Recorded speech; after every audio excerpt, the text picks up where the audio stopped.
Guys, tinesting natin sa 5 meters range yung distance pala. 5 meters distance yung Glock, double bell Glock 17 CMC body.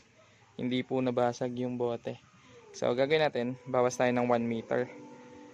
Subukan ko naman siya sa 4 meters naman.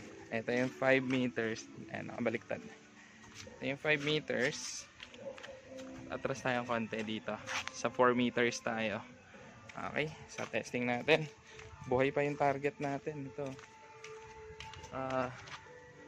Ayan yung target natin. Parang walang bakas ng pagkasira. Okay, subukan natin yung 4 meters naman.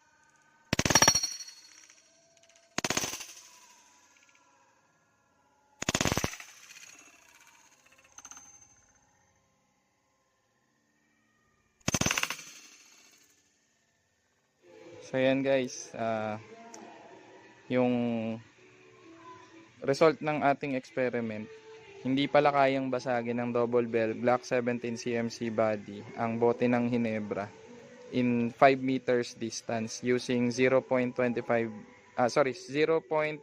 grams na plastic BBs. Pero nung umusog ako sa 4 meters, ayun, basag yung bote. Kaya niyang bumasag ng bote. Pero within 4 meters distance lang using 0.28 grams na plastic BB. Ayan. So, yan ang result ng ating experiment. Thank you so much for watching and please like, share, and subscribe. Tara, let's hobby shop. God bless to all.